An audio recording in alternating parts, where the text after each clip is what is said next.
back in the same setting I'm usually in, but this talk is just what I've been thinking about the quote, "The man who invented the mirror poisoned the human heart forever." That's not a word-for-word quote. I'm not sure what the word-for-word quote is, but that's exactly what it's saying. So there's like a surface level interpretation I've got, which is like what I think the quote really means, but then also something that it made me think about, just like a little bit, not deeper, but just in a different way. Maybe not on surface, but like with our intentions. The first point that I already talked about, like in the little introduction video, is that being disappointed in the mirror only reaffirms the disappointment by seeing a sad face. Like if I'm not feeling good about how I look, or I'm having a bad day or something, looking in the mirror and seeing myself sad is going to have the same effect as looking at someone that I love and seeing themselves sad. It's going to make me more sad because it's just going to amplify that feeling by like the confirmation of seeing it on my face. We carry emotions in our face and in our eyes and all that, and I think that it's just going to perpetuate the negative feelings that I have. That's one of the things that this has made me more conscious of, is not like looking in the mirror and being upset, because it really does just beam all that negative energy right back at you. The next one is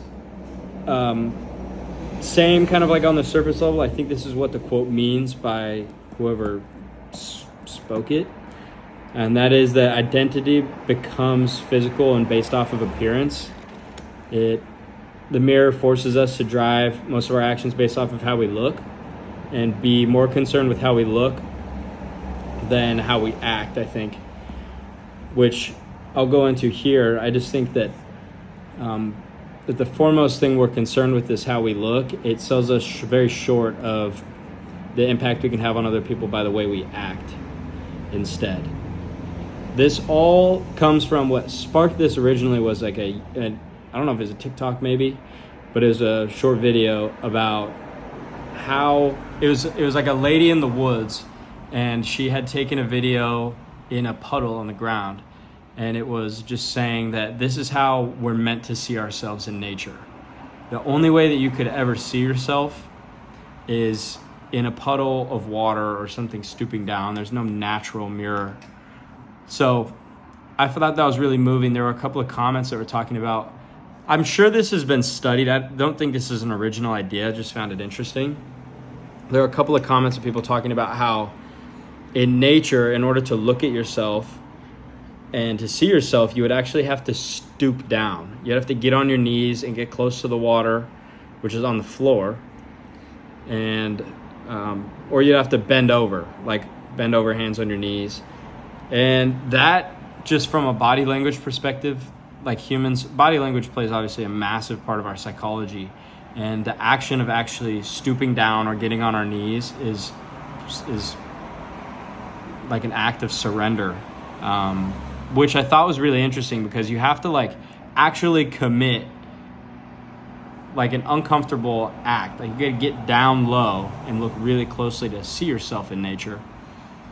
And so that just, I think, says a lot about like our design, and that we probably were not meant to perceive ourselves this way, in this like seeing ourselves in 1,000 Snapchats a day and all over our Instagram and worrying about that versus worrying about the reactions that we get from other people. So that brings me into my next point. This is an example. I don't have a wife, but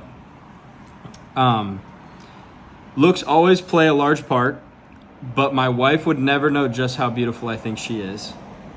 She would only receive my love as I give it. She wouldn't receive my love and then compare the love that I'm giving her based on how she feels, if that makes sense. So like, if my wife, this is just an easy example to give. I do not have one. If my wife was looking in the mirror earlier that day and she's feeling bad and self-conscious about herself, no matter how many times I tell her that day that I love her and that she's beautiful, she would not believe me, because she's now going to compare my love based off of her perception of herself. Versus if she had nothing to compare that to and she had no personal feelings about the way that she looked, and it was only based on the love that I give her and like and the accolades and telling her how beautiful I think she was, she would only perceive that love. So a lot of the purity of attraction and love from other people has, I think, been diminished by us over-perceiving ourselves and looking at ourselves too often. And we've got these self-images that are just so built up. I'm going to get into later like how I think self-image was meant to be and how it is now with the mirror, but I mean, literally, our self-image is so important to us. We got to look at ourselves before we leave the house, make sure we don't look funny. So, plays a big part. I see that's just an example of like a relationship. No matter how many times I would tell my wife how beautiful she is, she would probably not believe me. If she had maybe she would believe me, but if she wasn't feeling well about herself, she won't take that compliment to heart as much as she would if she just noticed that I was outwardly expressing how beautiful she was. So my next point is that our looks play a large part in our confidence today. I think this has stripped the world of many ideas, intelligences, and efforts that have been held back because looks got them just as far in life. Obviously, a lot of people achieve well. You hear like pretty privilege is a thing I've seen on social media. A lot of people get really far in life just being pretty or being handsome too. Like, yeah, same thing, but mostly being pretty. I think that has probably held the world back from a lot of great ideas and really smart people, because I think there have been plenty of people in this world that have sold themselves short because the way that they perceive themselves has given them this like hyperinflated confidence that they don't produce for others, but they produce for themselves, if that makes sense. I'm not like trying to drag on people that are good looking by any means at all. Natural beauty is awesome. But it's just like, what has the world been held back by people not trying because they're pretty, or people putting too much energy on their appearance versus putting more energy on the way that they treat other people? That's my next point that I've written down here, is that we put so much time and attention to how we're perceived physically, and from attractiveness, from like how handsome am I or whatever, how fit do I look, versus putting a lot of our energy to how do others perceive me because of the way that I treat them, and how do my actions affect other people. It's not like this is a direct A to B correlation. I think in my mind, it's just like you can draw definitely a big difference between if I focus more, if I'm going for reactions, which I am. We're social people, like we're social creatures. If I'm going for reactions from people in every interaction that I have, I put more effort a lot of the time into the reaction I'm going to get from them for the way that I look, which really doesn't even happen anyways.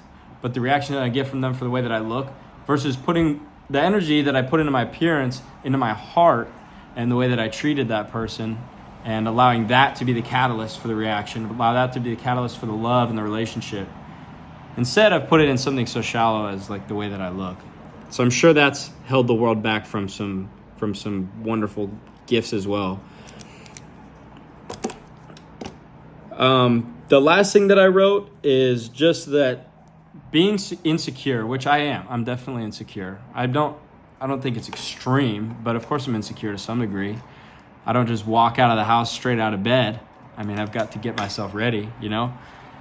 I don't think the mirror does me any good, because it just allows me to overthink and think way too hard about the way that I'm looking. And then, yeah, if I were to walk out of the house looking like an absolute bum and everybody else was looking like a bum too, then I could just show a good smile to Auntie down the street and everything would all be good in the hood. And I've made somebody happy, but instead I'm going to get myself all done up. And I'm going to focus on that and act like that's the most important thing in the human, interactions that I'll have that day. But of course it's not. What's going to be the most important is the way that I'm treating the people that I encounter throughout my day. So that's that for a YouTube video back. That's something that I've been thinking about a lot, looking in the mirror and what that's done to my perception and things like that. I've noticed it a lot with Snapchat. I mean, you're always take a Snapchat and then look at the Snapchat and then send the Snapchat. So you're looking at yourself constantly. At least I am, you know, when I'm using Snapchat. And then go on Instagram and open up your Instagram and boom, there's 15 pictures of me. So I've definitely perceived myself way too often, and I've been looking much more closely at trying to boost my, you know, perception, boost others' perceptions of me by the way that I'm treating them and trying to make them laugh versus focusing so much on how I look, because that's at the end of the day so shallow and it's ingenuine. So I hope you got some thought out of that. I don't think there's any value there. I think it's more like I'm just openly thinking, but the world is definitely a different place than I think nature intended. Sin has pushed us far from our proper form.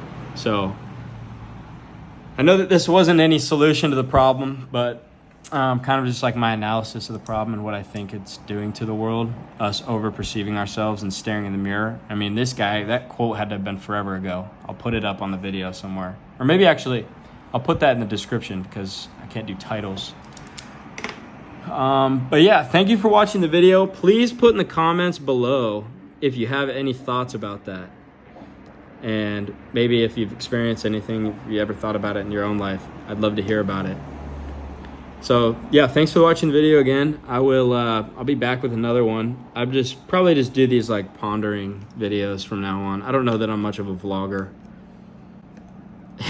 Again, like honestly, for this reason. That's the idea for the 4th time. Thanks for watching. I'll try not to ramble after I say it this time. And I'll catch you in another video. See ya.